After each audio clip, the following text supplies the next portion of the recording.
வணக்கம் நண்பர்களே.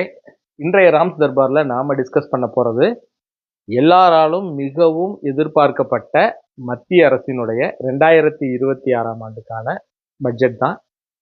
இந்த பட்ஜெட்டு இப்ப பிப்ரவரி 1ஆம் தேதி ஞாயிற்றுக்கிழமை ஏறக்குறைய 27 ஆண்டுகளுக்கு அப்புறம் ஞாயிற்றுக்கிழமையில இந்த பட்ஜெட் வந்து வாசிக்கப்பட்டது பாராளுமன்றத்துல. நிறைய எதிர்பார்ப்புகள் இருந்தது. நிறைய குடுப்பாங்க, நிறைய செய்வாங்க அப்படின்னு நிறைய மக்கள் எதிர்பார்த்தாங்க. அப்படி நிறைய எதிர்பார்த்து நடந்ததா அப்படின்னு பார்த்தீங்கன்னா, என்ன பொறுத்த வரைக்கும் இந்த பட்ஜெட் வந்து மிகப்பெரிய ஏமாற்றத்த குடுத்தது அப்படின்னு தான் நான் சொல்வேன். அதுக்கு காரணம் என்னன்னா, பொதுவா வந்து பங்குச்சந்தை அப்படின்னு ஒரு கேட்டகரி.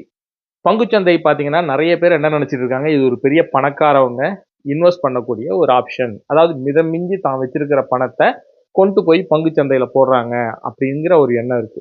அது வந்து ஒரு தவறான விஷயம். இதுக்கு முக்கிய காரணம் என்ன? எதுக்காக நான் இத சொல்றேன் அப்படின்னு பார்த்தீங்கன்னா, பங்குச்சந்தையோட வளர்ச்சி எந்த அளவுக்கு ஒரு நாட்டுல இருக்கோ, அத வச்சு தான் அந்த கண்ட்ரியோட பொருளாதார வளர்ச்சி வந்து எடை போடப்படுது. அப்படின்னு பார்க்கும்பொழுது, உலகத்திலேயே நம்ம இந்தியாவுல உள்ள பங்குச்சந்தை தான் கடந்த சில ஆண்டுகளாக மிகவும் மோசமான நிலைமையில அதல பாதாளத்துக்கு போய்க்கிட்டு இருக்கு. ஸோ இத வந்து நம்மளுடைய பொருளாதாரத்த பிரதிபலிப்பதாவே இந்த பங்குச்சந்தையோட நிலைமை வந்து எடுத்துக்கொள்ளப்படுது.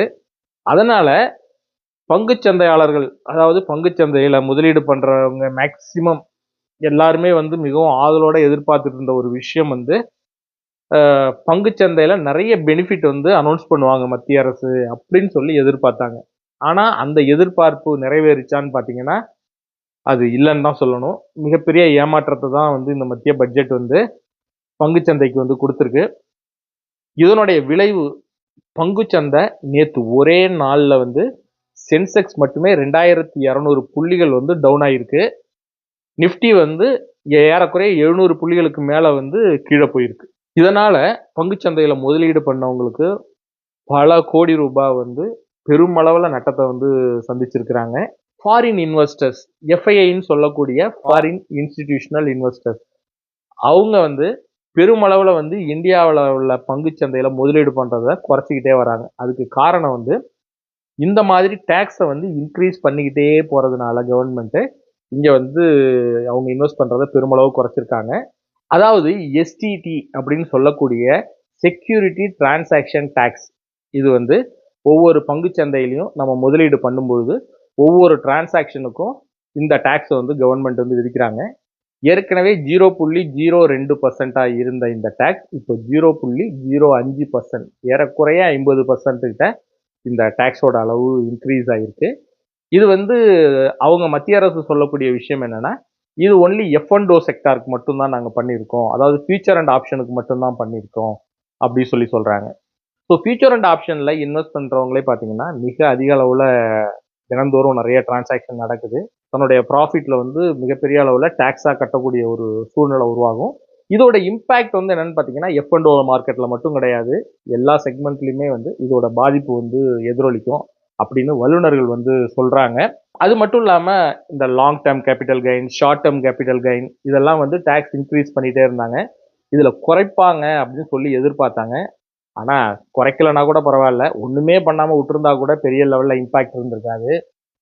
இத வந்து ஏத்துனதுனால என்ன ஆயிடுச்சு, நேத்து மிகப்பெரிய அடிய பங்குச்சந்தை வாங்குச்சு அப்படின்னு தான் நம்ம சொல்லணும். பங்குச்சந்தைக்கு அடுத்தபடியா பார்த்தோம்னா, இந்த பட்ஜெட்ல உள்ள பாசிட்டிவான விஷயங்கள், நெகட்டிவான விஷயங்கள் 2யுமே நம்ம வந்து பார்க்கலாம். நீங்க வெளிநாட்டுக்கு சுற்றுலாவுக்கு போறீங்க அப்படின்னா, அதுக்கு உங்களுக்கு மிகப்பெரிய பலன் கொடுக்கக்கூடிய விதத்துல ஒரு முக்கிய அறிவிப்பை வந்து மத்திய அரசு குடுத்திருக்காங்க இந்த பட்ஜெட்ல. அதாவது அதாவது மூலதன வரி, டிசிஎஸ்ன்னு சொல்லக்கூடிய டாக்ஸ் டிடக்ஷன்ஸ் வந்து ஏற்கனவே வந்து 5லேருந்து 20% வரைக்கும் டாக்ஸ் இருந்தது. இப்ப அந்த டாக்ஸ வந்து நீங்க ஃபாரினுக்கு வந்து டூர் கீர் போறீங்க அப்படின்னா, அந்த ஏஜென்சிகளுக்கெல்லாம் இது வந்து ஒரு பெரிய பெனிஃபிட்டா இருக்கும். நீங்க அது மாரி ஃபாரின் போகும்பொழுது உங்களுக்கு போடக்கூடிய டாக்ஸ் வந்து 5லேருந்து 20% இருந்தது. அத வந்து 2%ஆ குறைச்சிருக்காங்க. இதனால் வெளிநாடுகளுக்கு போகக்கூடிய சுற்றுலா பயணிகளோட எண்ணிக்கை அதிகமாவாங்க. இதனால எந்த அளவுக்கு வந்து இந்திய பொருளாதாரத்துல அது ஒரு பெரிய தாக்கத்தை ஏற்படுத்தும் அப்படிங்கிறது தெரியல. அப்புறம் ஒரு முக்கியமான அறிவிப்பு, உண்மையிலே பாராட்டக்கூடிய விஷயம்னு கூட சொல்லலாம். பெட்ரோலுக்கு மாற்று பொருளா வந்து எலக்ட்ரிசிட்டிய வந்து ஊக்குவிச்சுட்டு இருக்காங்க. அதாவது எலக்ட்ரிசிட்டி மூலியமா இயங்கக்கூடிய வாகனங்கள். அதாவது சிம்பிளா சொல்லணும்னா பேட்டரியில இயங்கக்கூடிய வாகனங்களுக்கு வந்து முக்கியத்துவம் கொடுத்து நிறைய அறிவிப்புகள் வந்து இந்த பட்ஜெட்ல இருக்கு. அதாவது லித்தியம் பேட்டரி அதுக்கான டாக்ஸ வரி விகிதத்தை நீங்க இம்போர்ட் பண்றோம் இல்லையா? அதுக்கான வரி விகிதத்தை வந்து பெருமளவு வந்து குறைச்சிருக்காங்க. அதனால எலக்ட்ரிக் ஸ்கூட்டர், எலக்ட்ரிக் கார் இது மாதிரி பேட்டரியில இயங்கக்கூடிய வாகனங்களோட டாக்ஸ் வந்து பெருமளவுல கம்மியா இருக்கிறதுனால இந்த வாகனங்களோட விலையும் பெருமளவு குறையும் அப்படின்னு சொல்லி எதிர்பார்க்கப்படுது. அது மட்டும் இல்லாம இந்த லித்தியம் இயான் பேட்டரியில இயங்கக்கூடிய மற்ற பொருட்கள்னு பார்த்தீங்கன்னா டிஎஸ்எல்ஆர் கேமராவுக்கு நம்ம யூஸ் பண்ணுவோம், மொபைல் ஃபோனு, லேப்டாப்பு இந்த மாதிரி நிறைய எலக்ட்ரானிக் கேட்ஜெட்ஸ்க்கு வந்து இந்த லித்தியம் அயன் பேட்டரியை தான் வந்து நம்ம யூஸ் பண்ணுறோம். இதோட டேக்ஸோட அளவு குறைஞ்சிருக்கிறதுனால இந்த பொருட்களோட விலையும் குறைவதற்கு வாய்ப்பு இருக்கு. இது வந்து உண்மையிலேயே ஒரு நல்ல அறிவிப்பா வந்து நான் பார்க்குறேன்.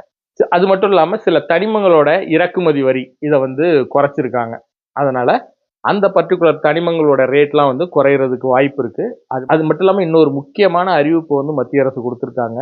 என்னன்னா, புற்றுநோய் மற்றும் நீரிழிவு நோய்க்கான மருந்துகளோட விலைய வந்து குறைப்பதற்கு நடவடிக்கையா, அதுக்கு மேல போடக்கூடிய டாக்ஸ வந்து கம்மி பண்ணியிருக்கிறாங்க. இதனால இந்த மருந்துகளோட விலை வந்து பெருமளவு குறையும் அப்படின்னு சொல்லி எதிர்பார்க்கப்படுது.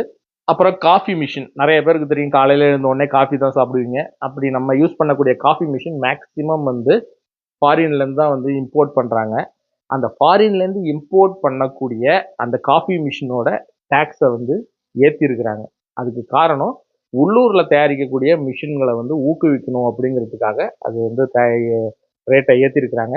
இதனால காஃபி மிஷின் இம்போர்ட் பண்ணக்கூடிய காஃபி மிஷினோட ரேட்டு அதிகரிக்க வாய்ப்பு இருக்கு. அப்புறம் வேறு சில துறைகளுக்கு வந்து ஒரு முக்கியமான அறிவிப்பை கொடுத்திருக்காங்க. ஜவுளித்துறைக்கு வந்து நிறைய சலுகைகளை வந்து அறிவிச்சிருக்காங்க. ஏன்னா ஏற்கனவே வந்து அமெரிக்காவிலேருந்து இறக்குமதி ஆகக்கூடிய பொருட்களுக்கு வந்து அமெரிக்கா அதிகப்படியான டாக்ஸ் விதித்ததோட காரணமா திருப்பூர்ல இருக்கக்கூடிய பின்னலாடை தொழிலாளர்கள் வந்து மிகப்பெரிய அளவுல பாதிப்பை சந்திச்சாங்க. ஜவுளித்துறையை வந்து ஒரு புத்துணர்வு ஊட்டுறதுக்காக நிறைய சலுகைகளை வந்து ஜவுளித்துறைக்கு அறிவிச்சிருக்காங்க. அதனால ஜவுளித்துறைக்கு ஒரு நல்ல நியூஸ் அப்படின்னு தான் சொல்லணும் இந்த பட்ஜெட்ல. அப்புறம் இன்னொரு விஷயம் வந்து விவசாயம் சார்ந்த ஒரு முக்கிய அறிவிப்பு. என்னன்னா தென்னை சாகுபடிக்கு வந்து அதோட உற்பத்தியை ஊக்குவிக்கும் பொருட்டு நிறைய திட்டங்களை வந்து அறிமுகப்படுத்தி இருக்கிறாங்க. அது மட்டும் இல்லாம முந்திரி சாகுபடி அப்புறம் கோகோ இதோட உற்பத்தியை வந்து ஃபியூச்சர்ல வந்து அதிகப்படியாக்கணும், அதோட உற்பத்தி அதிகரிக்கிறதுக்கும் பலவிதமான திட்டங்களை வந்து அறிவிச்சிருக்கிறாங்க இந்த பட்ஜெட்ல. அப்புறம் இன்னொரு முக்கியமான திட்டம் என்னன்னா செமிகண்டக்டர் 2.0 அப்படிங்கிற ஒரு திட்டத்தை அறிமுகப்படுத்தியிருக்காங்க. இந்த திட்டத்தின் மூலியமா செமிகண்டக்டர் இந்தியாவிலே பெருமளவு உற்பத்தி பண்ணணும். ஏன்னா நிறைய எலக்ட்ரானிக் பொருட்களுக்கு வந்து இந்த செமிகண்டக்டர் தான் வந்து பயன்படுது. அதனால இதனுடைய உற்பத்தியை அதிகரிக்கணும் அப்படிங்கிற பொருட்டு அதற்காக நிறைய திட்டங்களையும் வந்து அறிவிச்சிருக்காங்க. இதுவும் வந்து ஒரு நல்ல திட்டமா பார்க்கப்படுது. நீங்க ஒரு என்ஆர்ஐ இருக்கீங்க அப்படின்னா உங்களுக்கான ஒரு நல்ல நியூஸையும் வந்து இந்த பட்ஜெட்ல அறிவிச்சிருக்காங்க. அதாவது என்ஆர்ஐயா இருக்கிறவங்க இங்க ஈஸியா சொத்து வாங்குறதுக்கும் ஏற்கனவே வச்சிருக்கிற சொத்தை விற்கும் பொழுது அதோட டேக்ஸோட அளவும் கம்மி பண்ணியிருக்காங்க. ஸோ இது வந்து உண்மையிலே என்ஆர்ஐயா இருக்கிறவங்களுக்கு மிகப்பெரிய அளவுல பயனளிக்கக்கூடிய ஒரு விஷயமா இருக்கும். பொதுவா எலெக்ஷன் வருது அப்படின்னா மத்திய அரசு அப்ப வரக்கூடிய கடைசி பட்ஜெட்ல நிறைய நல்ல விஷயங்கள் அந்த பர்டிகுலர் ஸ்டேட்டுக்கு வந்து பண்ணுவாங்க. அப்படிதான் வர்ற ஏப்ரல் இல்லைன்னா மே மாசம் வந்து நம்ம தமிழ்நாட்டிலையும் எலெக்ஷன் நடக்க போகுது சட்டசபைக்கு. அதனால மத்திய அரசு ஏன்னா ஏற்கனவே பிஜேபி தமிழ்நாட்டுல கால் ஊன்றதுக்கு மிகப்பெரிய போராட்டங்களை நடத்திட்டு வந்துட்டு இருக்காங்க. அதனால கூட்டணி பேச்சுவார்த்தையா இருக்கட்டும், எந்த கட்சி கூட கூட்டணி சேர்ந்தா கட்சியோட வளர்ச்சி எப்படி இருக்கும் இந்த மாதிரிலாம் திங்க் பண்ணிட்டு எப்படியாவது தமிழ்நாட்டுல ஒரு பெரிய கட்சியா வளரணும் அப்படின்னு ஒரு பெரிய பிளான் போட்டுட்டு இருக்காங்க. அதனால தமிழ்நாட்டுக்கு இந்த பட்ஜெட்ல நிறைய பண்ணுவாங்க அப்படின்னு சொல்லி மக்கள் எதிர்பார்த்தாங்க. நானும் அதையத்தான் எதிர்பார்த்தேன். ஆனா அது நடந்துதான்னு பார்த்தா அதுலயும் மிகப்பெரிய ஏமாற்றம் தான். ஒரு சில விஷயங்கள் மட்டும் பண்ணியிருக்காங்க அப்படின்னு நான் நினைக்கிறேன்.